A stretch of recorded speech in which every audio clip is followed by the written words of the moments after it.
Is it time to grow your business? In this resource, we will review a checklist of steps that will help you decide if and when to expand your childcare business. The information contained here has been prepared by Civitas Strategies and is not intended to constitute legal, tax, or financial advice. The Civitas Strategies team has used reasonable efforts in collecting, preparing, and providing this information, but does not guarantee its accuracy, completeness, adequacy, or currency.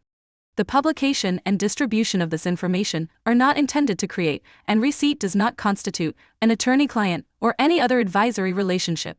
Reproduction of this information is expressly prohibited. Only non-commercial uses of this work are permitted.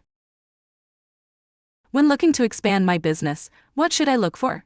These things can include a needs assessment for the area and services that need to be provided, finances, staffing needs, and clarifying your goals. Resources for assessing the needs, creation of a budget, and a business plan are areas that we will provide resources for, and a business coach can support you in these areas. Expanding your childcare business can be a great strategy in the long term that builds productivity, brings in more revenue, and most importantly, brings quality childcare to more children. However, attempting to grow your business before you have taken the steps needed to support this growth can be intimidating and cause problems that you are not prepared for. Sometimes, small businesses will grow too fast or move forward without the necessary structure and capacity to execute the expansion, which can weaken or even end a business rather than strengthen it.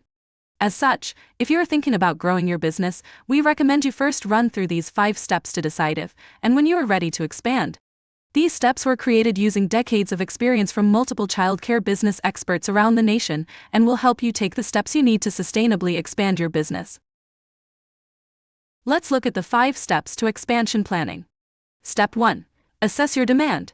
It is important to know that your childcare business will have the demand needed to support your growth. Step 2. Consider your staffing needs. Think about the staffing needs your business will require when you expand. Step 3. Develop a clear picture of your finances. What does a clear financial future look like for your business? Step 4. Create a business plan. Outlining your goals through the development of your business plan helps you have a clear understanding and projected timeline for your growth. Step 5. Access capital to support your growth. We will dig into each of these a little more over the next few slides. Step 1. Assess your demand. One of the most important factors for growth is having customers. You must make sure that you have the level of enrollment that you need to provide the revenue to sustain your growth before you begin the expansion process. That's why we recommend that you first make sure that the demand by parents and families exists to support the growth that you want to undertake. First, do you have a wait list? The first indicator that it may be a good idea to expand your program is if you have more demand than you have available slots. If your current seats are all filled and you continue to receive inquiries from prospective families, this is a sign that there is enough demand to support your expansion. If you use a wait list, now may be a good time to ensure it is accurate. Taking some time to contact parents to confirm their continued interest can be time well spent if you are thinking about expansion.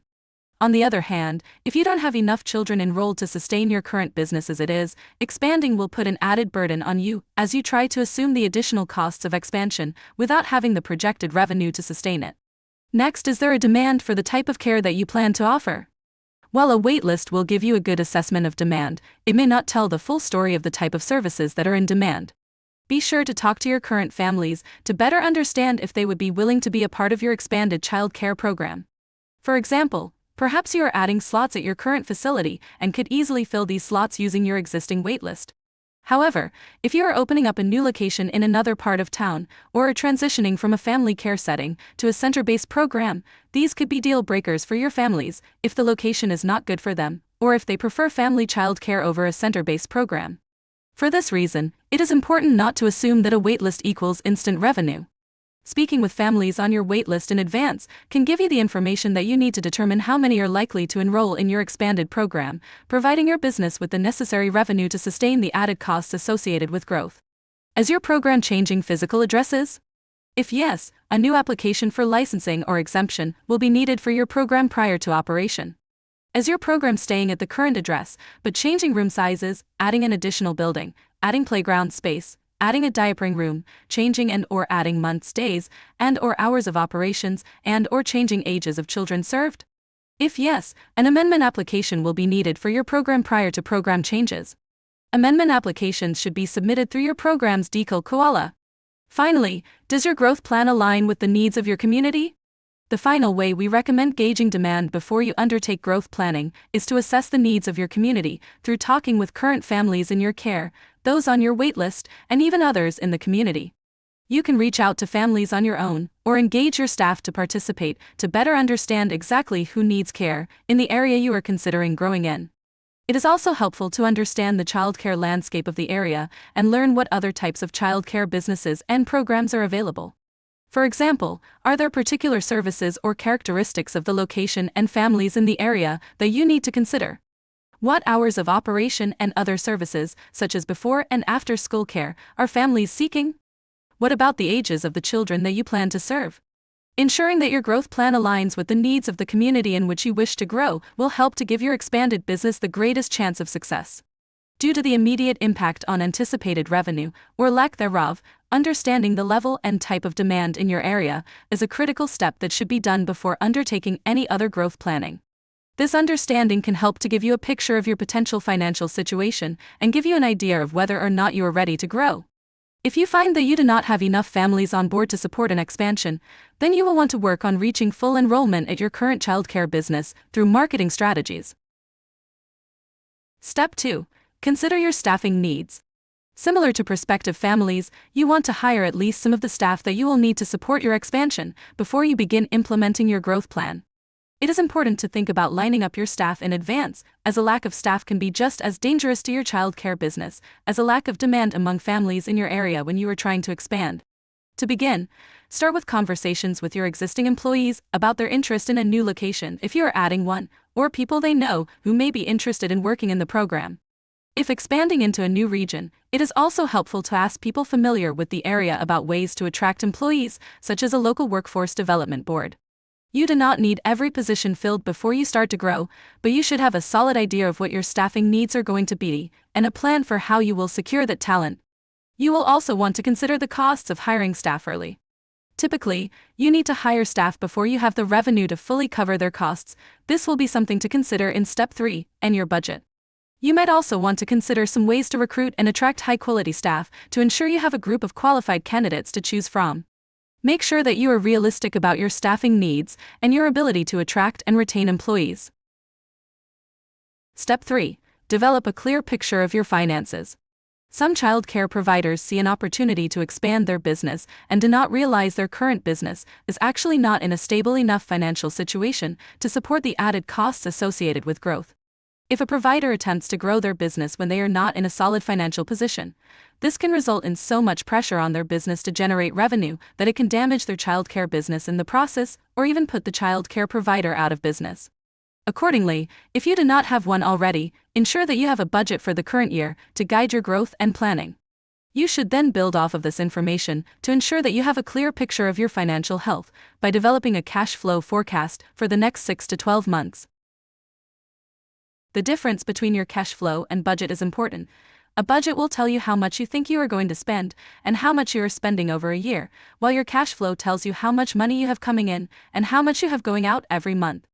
Having adequate cash flow is essential for business startups.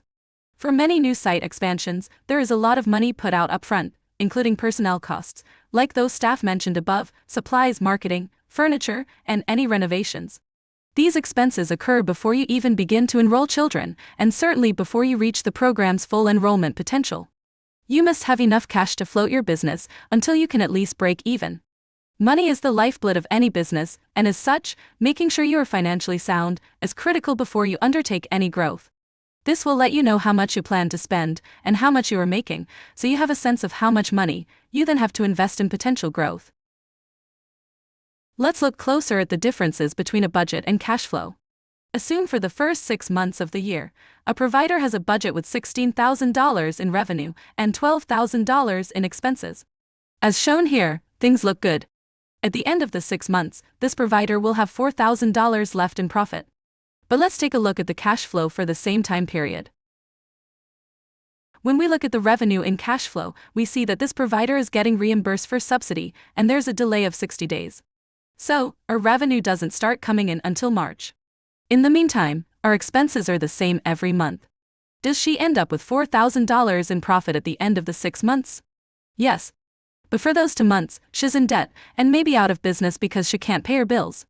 No matter how much support you get in expanding your business, it is going to cost additional money in some way, either through loan payments or investing your own capital into the business directly. You should be aware of how much you are spending versus how much you are taking in per month, so that you can understand if this additional burden is going to be one that you can accept or one that might be devastating. Step 4. Create a business plan. Your next step is to create a business plan. There are many different types of business plans available, but we recommend you use a simple business plan that provides the most essential elements. Whether you use a simple format or any other, it is critical to have a game plan for your growth and make sure that you have a keen understanding and projected timeline of 1.